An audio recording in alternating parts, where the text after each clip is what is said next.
the most absurd year, I bore the weight of my alpha father. In secret, I indulged in passionate kisses with my Omega stepfather. On the day the sordid affair was laid bare, that exquisite Omega did not utter a single plea on my behalf. He coldly observed as my biological father lashed me mercilessly with a belt, leaving me bloodied and bruised. It was only when I was exiled abroad by my alpha father that he leaned close, whispering in my ear, "I intend to ruin you, for you are the son of that man. How naive of you to think you could inherit from your father." Many years later, I returned to my homeland.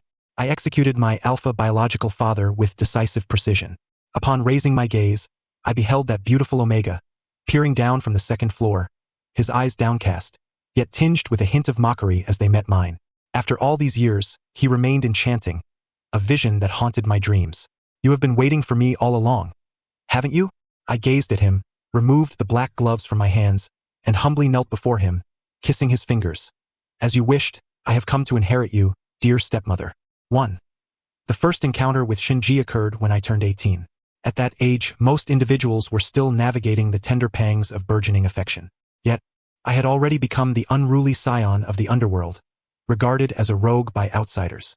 Much like my deranged father, I was cold-blooded, sinister, eccentric, and devoid of human warmth, with blood staining my hands beyond count. Upon returning from an elite academy, I flung my backpack onto the sofa, and as I lifted my gaze, it locked onto a pair of languid and enchanting eyes. Before me stood an Omega, strikingly beautiful to an extraordinary degree. He leaned one hand against the railing of the second floor, gazing down with an air of casual indifference. His features bore a languorous charm, as if he had stepped out of a painting, and even a fleeting glance from him could compel an alpha to kneel in submission. I lit a cigarette, tilting my head to bite down on it, and remarked, "I heard that after my father seized a territory, he brought back a young mistress for me. That must be you, right?" The smoke curled from my fingertips, rising toward that elevated visage. A vague thought crossed my mind. How fortunate this old man was, having wreaked havoc in his youth yet still able to embark on a second spring in his later years. The acrid smoke of nicotine made Shinji frown slightly. He lowered his gaze and coldly commanded, "Extinguish your cigarette." "Sensitive, aren't we?" I scoffed, yet I raised my hand and snuffed it out. My family harbors no delicate Omegas. Even as targets for practice, they are deemed too slow. You would be wise to leave while you still can. Shinji, perched on the second floor, heard my words but remained unfazed, descending the spiral staircase step by step until he stood before me. "You want me to leave? If I were to roll out of the Chun family in your presence, I wonder if you would strike me from behind, rendering me unconscious and imprisoning me at your whim. I suspect you might even wish to break my legs, ensuring that no one ever sees my eyes again." His revelation of my most lascivious thoughts left me unperturbed. Grasping his hand, I inhaled the scent of his gland, yearning to crush his bones and sinews, to consume him whole. What if I said yes? Shinji withdrew his hand sharply. "Be honest." He cast his eyes down, muttering, "My dear little Omega." 2. The bar is the quintessential locale for indulging in the pursuit of pleasure. A fellow scion of a prominent family draped an arm over my shoulder. "Chen Xiao, I heard your father has found you a new mistress? You'd best keep a close watch. You wouldn't want a younger brother vying for your affection." "You're talking about Shinji? What does he count as a mere mistress?" I slurred through my intoxication, my teeth clenched. Just an Omega not much older than me. Yet, for reasons unknown, thoughts of that Omega stirred an undeniable excitement within me. I was not particularly concerned about a younger brother attempting to usurp my power. Rather, I harbored an irrational obsession. If that Omega were to swell with child, it must be my lineage that flourished. After several rounds of drinks, a gentle drizzle began to fall outside. My head throbbed painfully, and under the influence of alcohol, my manic depression flared, causing me to crush the bottle in my grasp, scattering my companions in shock. However, those in the know rushed out to summon help. "Quickly, call Mr. Chun. He's in the private room right here." "It's splendid. Young Master Chun." A distant voice interjected, "Mr. Chun is engaged in negotiations. Any matters can be relayed to me. Mr. Chun, you'd best keep your distance." Young Master Chun becomes unmanageable in the rain, unrecognizable to kin. Only Mr. Chun can rein him in. But his words were interrupted by the command, "Everyone, out." My frivolous friends scattered like startled birds. I was unaware of who approached me next, but in my irritation, I lifted my gaze and hurled a bottle, which was deftly dodged. "Get lost." I glared up at Shinji's face, who effortlessly pulled the Omega into his embrace, turning aside to take a drag. instinctively grinding against me as the smoke filled my lungs. Through the thin fabric of my shirt, I bit down on the cherry-red skin of his chest, seizing the opportunity to tease it with a malicious edge. The next moment, Shinji yanked my hair. "Are you a dog? I should have brought a leash to restrain you." He pulled me up, and I glared at him ferociously, earning a cold laugh in return. "Throwing a drunken tantrum? Fine, take it to your father." As he turned to leave, I lunged, pinning him to the carpet. Shinji was caught off guard, allowing me to gain the upper hand. His delicate neck lay exposed before me. Shinji reacted swiftly, attempting to seize me. I did not resist. Instead, I bit down harder. As his fingers turned pale from the pressure, I let out a soft whimper and nestled closer to him. The night was as cool as water. Shinji gasped for air and finally loosened his grip. I opened my eyes, realizing I had lost consciousness for the entire night. Rising, I spotted Shinji entering with a cup of hot water. "Now that you're awake, drink the hangover remedy. At your young age, you should not emulate others by smoking and causing a ruckus all night." Had he truly cared for me throughout the night? Did he harbor feelings for me? I stared at him. "Why are you so nice to me? If you're hoping to bear a younger brother for me, the heir to the Chen family, whether for him or for me, it amounts to the same." Strangely, I perceived a hint of sarcasm in his expression. Yet, tranquility soon returned to my demeanor. "If you don't want a younger brother, you could do me a favor." I knitted my brows. "What sort of favor?" "Inhibitors." Gazing at Shinji's face, I raised an eyebrow and smiled faintly, realizing my cigarette pack lay in his hands. "Are you so certain I will assist you?" Shinji lifted his gaze. "Not certain. Just a guess." I remained unmoved, locking my eyes onto his. After a pause, I replied, "Wait for me at home." 3. When the inhibitors finally arrived, I returned home precisely on time. My eyes immediately caught sight of my father. His face darkened as he exited Shinji's room. "I do not lay hands on Omegas." He gestured dismissively, then pointed at me. "You go in and tie up your little mother." This statement, oddly enough, resembled a rare moment of clarity.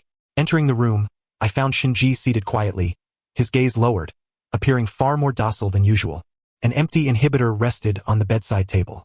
I scanned the surroundings for something to bind him with but found nothing suitable, opting instead to unbuckle my belt. Shinji did not resist. Instead, he obediently extended his delicate wrist for me to secure. "Not good, sir. There's an emergency at the warehouse." Someone rushed in, urgency evident, whispering a few words into my father's ear. Upon hearing this, my father's expression turned grave.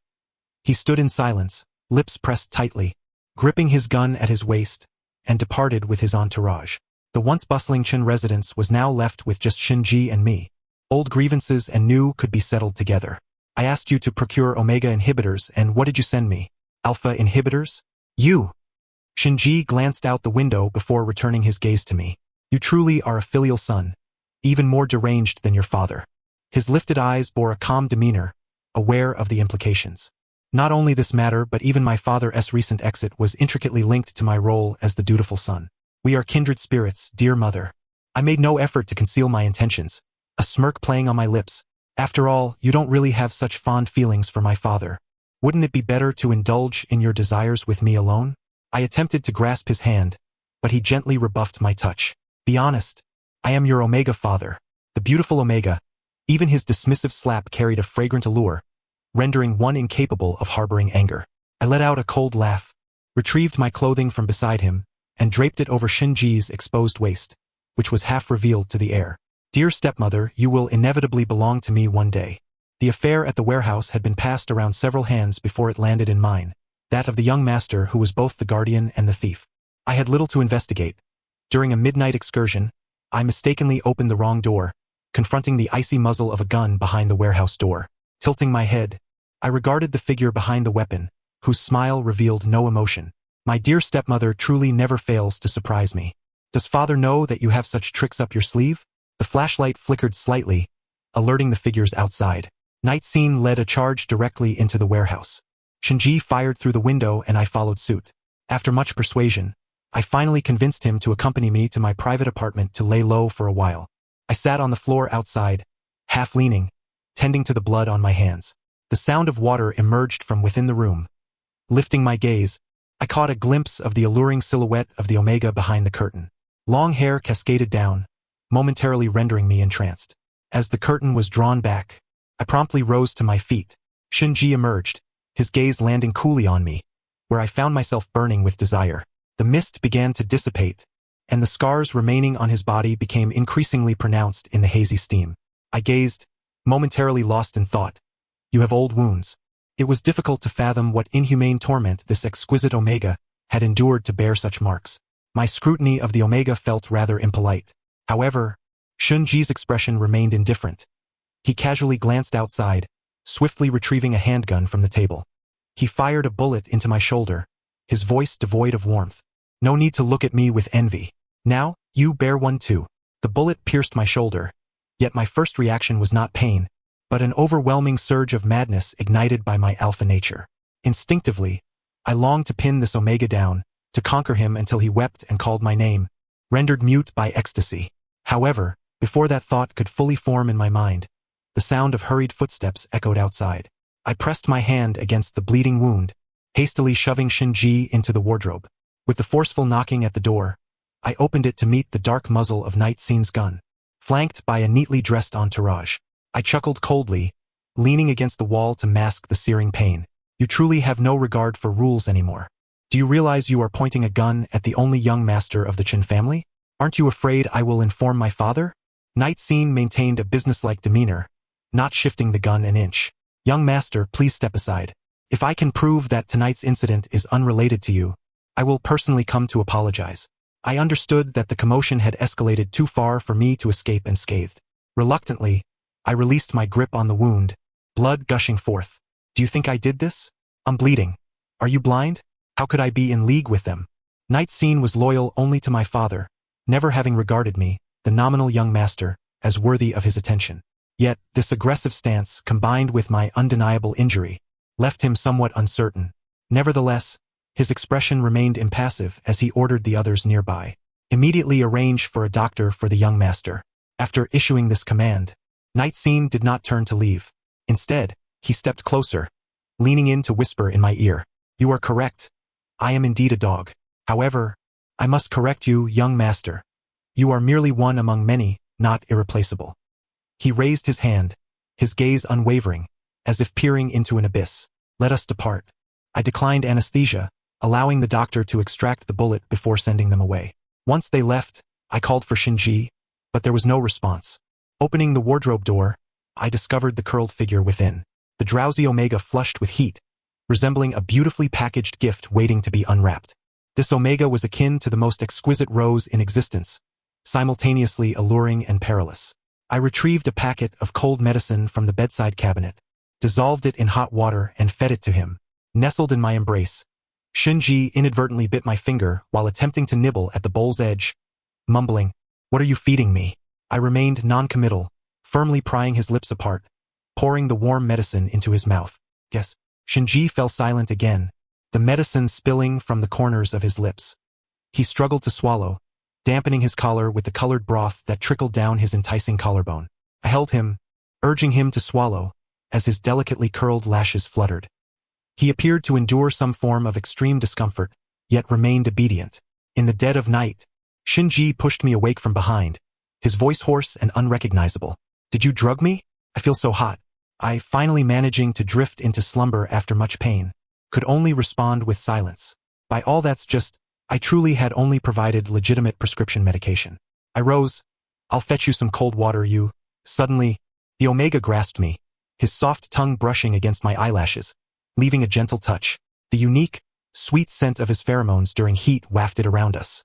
It was impossible not to feel stirred in the presence of such a face. As I brushed aside the strands of hair clinging to his chin, I clearly observed the faint blue veins on his smooth, delicate neck. Softly, I inquired, Shinji, what am I to you? I nipped at his collarbone, and Shinji gasped softly, eyes closed. I locked my gaze on him. Dear stepmother? Shinji merely breathed heavily, his jaw clenched in silence. I bit down harder, determined to extract an answer. My fervor escalated, my teeth sinking into him until blood was drawn. I had aided him, enduring a bullet for his sake. In his eyes, I was nothing inferior even to that old man. The night was intoxicating as I bit into him with fervor. Perhaps I was too forceful, causing him to mutter something indistinctly, naughty puppy, bad beagle. From that day forth, Shinji ceased to resist my affections. Of course, I held leverage over him, If he wished to keep me from revealing matters to my father, he had no choice but to obediently climb into my bed each night, soothing me to sleep. I had locked away a cabinet full of treasures, yet merely gazing into his eyes made me reluctant to retrieve them. I could only lower my head and bite down fiercely on his nape, seeking confirmation. Between my father and me, who brings you more pleasure? He bit down hard on his lip, tugging at my hair. Still needs practice. In the most extreme moments, he merely hung his head, his voice hoarse to the point of silence. To hell with you. He took advantage of my affection for him, leaving me with no recourse. The little stepmother I had summoned for myself could only be cherished by me. There were days when our quarrels escalated to such an extent that I skipped classes entirely. The school reported it to my father, and I was punished by being beaten for half a day. Shinji stood by, overseeing the proceedings without uttering a single word, even handing my father a sturdier stick, remarking that one seasoned with a touch of salt would be more gratifying. Omega truly lacked a conscience. Had I not witnessed Shinji's legs tremble as he descended the stairs, nearly causing him to stumble, I would have resolutely confronted this heartless individual tonight, despite my injuries. Ouch, my father's lash brought me back to reality. It seemed that tonight I would likely go without any meat. After enduring the treatment, I would need to lay low for another 3 or 4 days. Although Shinji and I mostly avoided others, having played with fire, the paper could not contain the flames forever. On the day our affair was exposed, my father summoned me to his study. Upon entering, I was met with a camera thrust violently in my direction. Look at the good deeds you've done. I was caught off guard, and it struck me, leaving me dazed. Blood trickled down my forehead, spreading across the floor. I had fantasized countless times about facing my father's wrath, envisioning how he would rage and how I might resist. Yet at that moment, I realized with startling clarity that a long empty void within me had finally been filled. My father had come to know that the little stepmother was mine. Clenching my fists, I feigned nonchalance. The little stepmother belongs to me, the position of the young master of the Chen family. Let that hidden one you nurture remain with you. I desire nothing. It was never meant for you. You are lazy, a wastrel, unaware of your own limitations. Even naively so, my father's authority loomed like an insurmountable mountain. What do you think you possess to inherit everything I own? I knew all too well that I fell short of my father's standards for an heir. I had not lacked effort in previous years. However, I might simply not be cut out for it. When I realized that no matter how hard I tried, I could never match the one my father personally mentored in the shadows, I chose to embrace my futility, willingly becoming the whetstone for that individual in power. Yet it was precisely in that moment of utter helplessness that I encountered the Omega I yearned to protect. It was I who seduced him. I admit it. I paused. I forced him to be with me. Accepting all the bitter consequences led to me being beaten nearly to death and subsequently sent to the ancestral hall for punishment. The punishment itself was not what truly mattered. It was the lingering fever in the days that followed that nearly proved fatal. It took several injections of adrenaline from the doctor to bring me back. Almost as soon as I regained consciousness, I seized the doctor's arm. How is the little stepmother? Has my father troubled him? The doctor shook his head, his gaze tinged with a hint of pity. Mr. Shun went to your father's study yesterday. He was in there for half an hour before he simply took a walk in the park, and did not go anywhere else. I was taken aback. Did he truly show no concern? Even if it meant pleading for mercy before my father, I would have gladly done so. If it were merely feigned sentiment, then he was certainly playing his role too convincingly, causing my heart to ache. My father's intention is for you to transfer abroad as soon as possible. What happens afterward is your own fortune. A young master cast adrift without the protection of the Chun family, surrounded by vengeful enemies, waiting to exact their revenge. Yet I felt a twinge of reluctance. I wanted to seek out Shinji for clarity. Just as I resolved to find him, he appeared before me. Gazing up at his face, I found myself momentarily entranced. Little stepmother, do you also despise me? Everyone else does, believing I should not exist. Do you think the same? Indeed, I do not like you. Shinji hesitated for a moment and then added, Young master, do you know why you suffered such a crushing defeat? You entrusted your heart without truly understanding my character. You only admire my beauty, which is the least remarkable thing about me. He leaned down, his cool lips brushing against my ear, sending a shiver down my spine. You are aware that I am at odds with your father. In truth, I intend to ruin you, simply because you are that man's son. To think you could inherit anything from your father is quite naive. In the future, do not be foolish. Little brat, just as I had imagined. As soon as I was placed on the ship, factions clamored to claim me, igniting conflict. The struggle lasted for at least an hour and a half. The door to the VIP room was forcefully pushed open from the outside. I lifted my eyes to see the only victor among the competing forces, a dapper yet ruthless figure. He approached my bedside, looking down from his elevated position. "May I inquire if you are Mr. Chun-Su? A certain Mr. Shun has sent us to retrieve you." I clenched my fists, biting down hard enough to stifle the flow of blood, straining to comprehend their words. Shadows danced before me, and I could only vaguely discern a few figures, some seemingly bearing weapons. But I lacked the strength to resist. I could only close my eyes.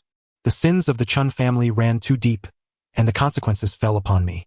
I could blame no one but my own misfortune for this outcome. At that moment, I only wished for a swift end. "Who are you?" However, the individuals before me bore no malice.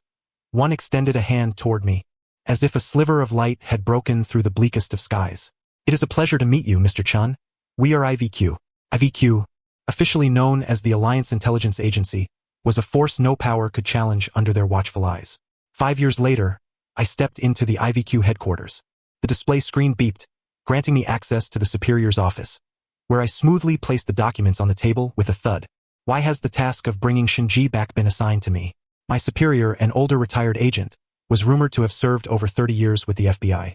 "Please mind your phrasing, Chun-Su." He gently flipped through the papers, pushing them back toward me. "If I recall correctly, you and Shinji are acquainted. After so many years, do you not wish to see an old acquaintance?" How could I not wish to? Yet the more I thought about it day and night, the more I liked him, and the more I hated him, grinding my teeth in frustration. The closer I got to home, the more hesitant I became to inquire about him.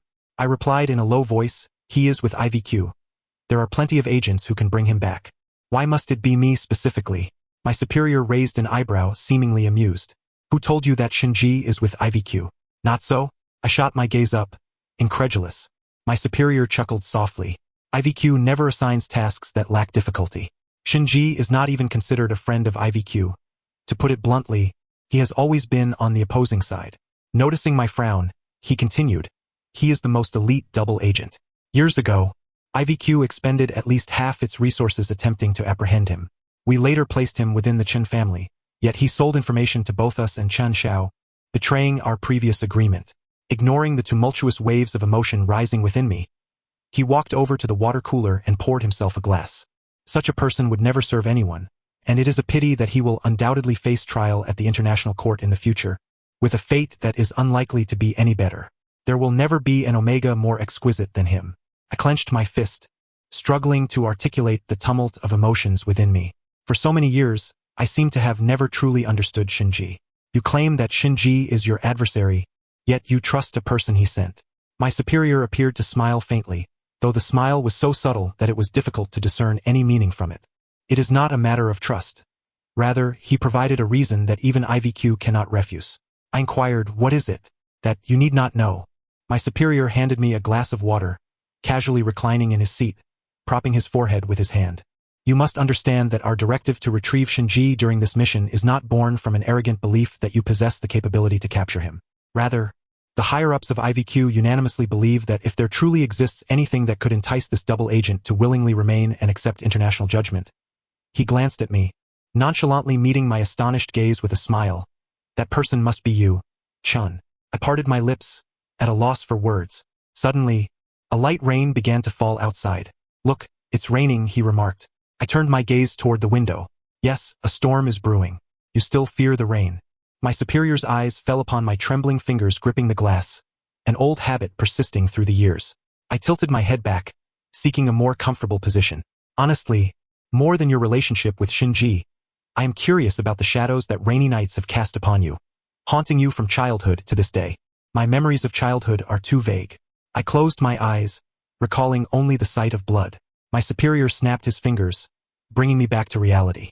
"Chen Xiao will send someone to escort you. Our people will not accompany you indefinitely. From here on, it will depend on your own abilities." I lowered my gaze. "Understood." 5 years later, I returned to the Chen family. However, it was my nominal younger brother who came to greet me. He was quite young, yet his eyes bore a chilling resemblance to our father's.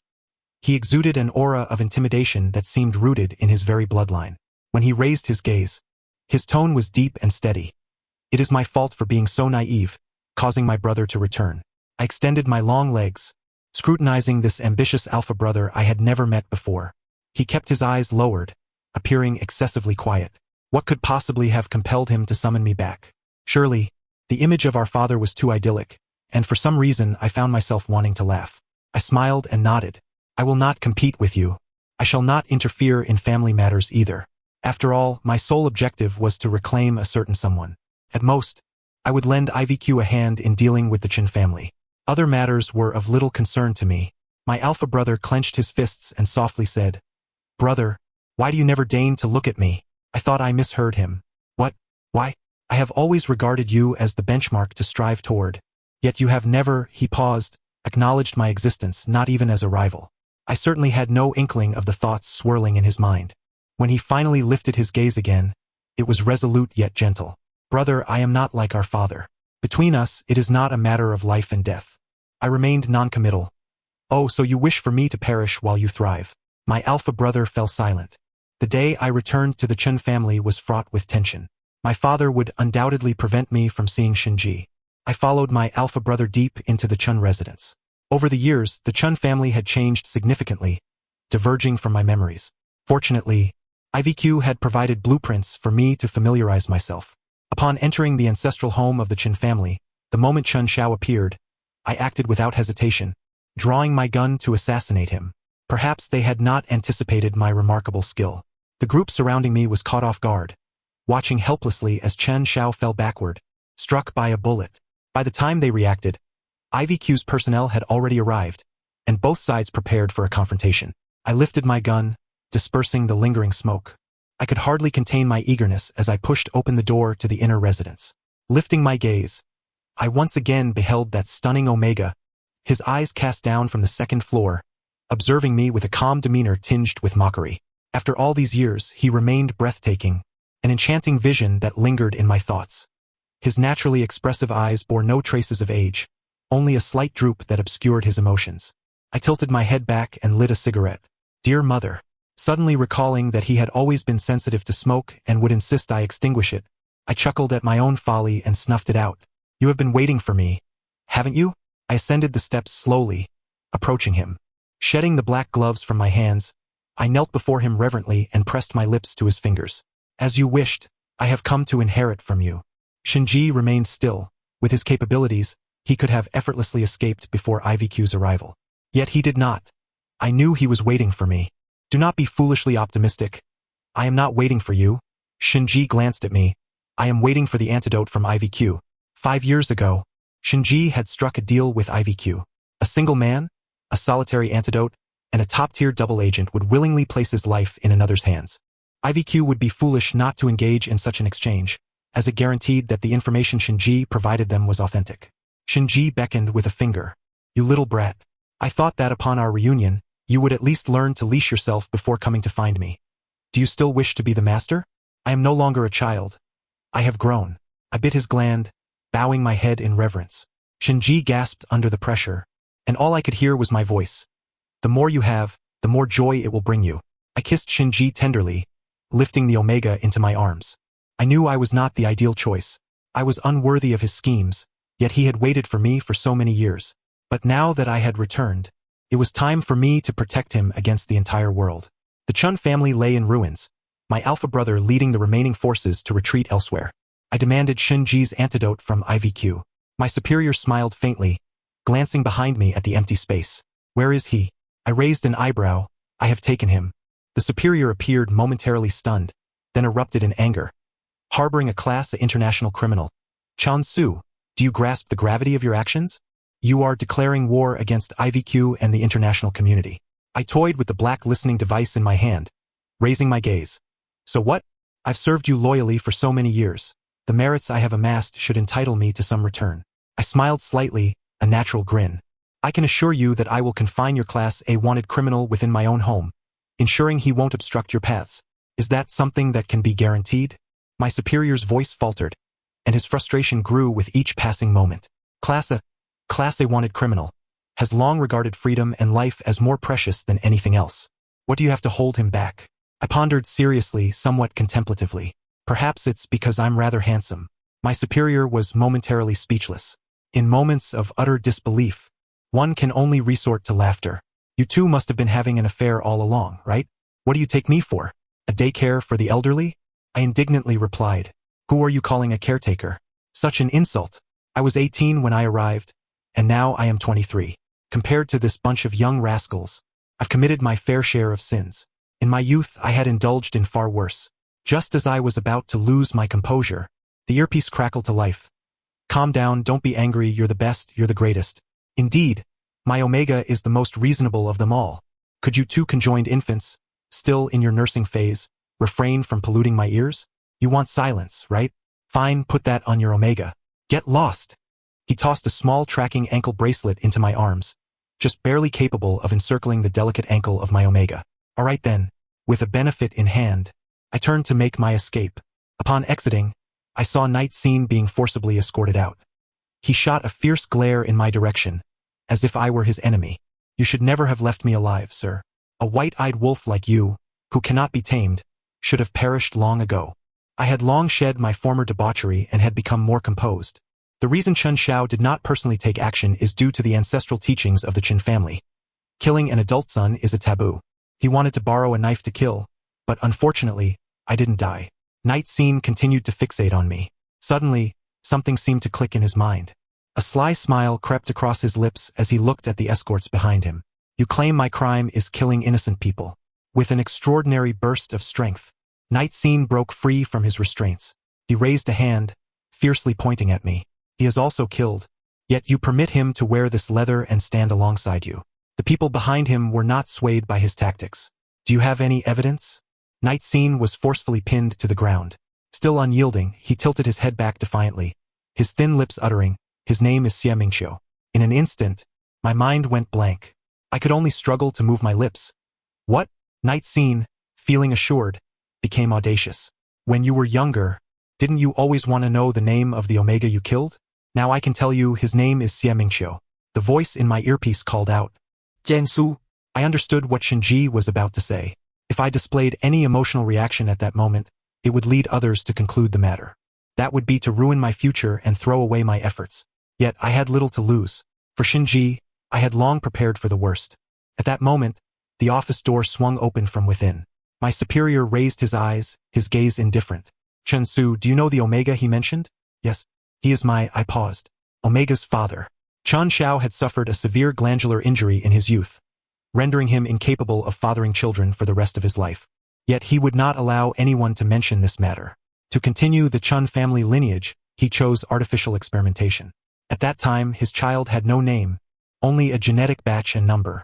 I was a product of that era. I was too young to remember much, only that my Omega father's embrace was exceedingly gentle. I didn't know his name, only that it contained the character Qiu. My Omega father had a name as gentle as his demeanor. I remember it was a rainy night, and it was also the first time I met my alpha father. He was imposing and tall, handing me a gun. He said, kill him, and from now on, you will have no weaknesses. He taught me that Omegas were merely prey beneath the guns of alphas. But he was not prey, he was my father. I didn't know what happened next, only that my father's chest had a blood hole. He remained gentle, covering my eyes. Don't look, little treasure, don't be afraid. The rainwater mingled with blood, carrying a scent of decay. I became the sole survivor among that batch of experiments, the one who inherited a true name. After leaving the interrogation room, I went to the cemetery. In truth, it cannot be called a cemetery, but rather the ruins of an experiment. It was only after IVQ took over that they cordoned off the area, making simple renovations, hoping for the peace of the deceased. Although I did not wish for Shinji to know about this, he still came, draping a trench coat over my shoulders. I heard IVQ has relieved you of all your duties. I resigned voluntarily. I collected my emotions and softly replied, my identity will always be Chen Zhao's son. There is no way for me to step forward in this life. I looked at him and suddenly recalled something I almost forgot. Raise your hands. Shenye? Be honest. I pushed him aside, commanding sternly, lift your leg, raise it higher. Shinji did not understand but complied. I rolled up his pant leg, revealing a delicate ankle. What is this? He looked at the object I produced, momentarily silent. A pleasure locator, exclusively customized by IVQ. Shinji lowered his gaze but did not struggle. There will be no locator strung with a red pepper hanging from an ankle. I clapped my hands and stood up, admiring the snow-white, smooth ankle adorned with a red pepper. I was immensely pleased. The favorite of the Pepper House, do you understand? Shinji? He moved slightly, disdainfully lowering his eyes. Tacky. Even if it's tacky, it must be worn. I kissed his forehead and effortlessly lifted Shinji in a princess carry, preventing any resistance. This is IVQ's heartfelt gesture. Look, which family has a wife as capable as mine, earning a dowry for her husband? Always looking out for her old husband's happiness. My dear wife, moi moi moi. The story concludes here. Thank you for listening, and see you in the next tale.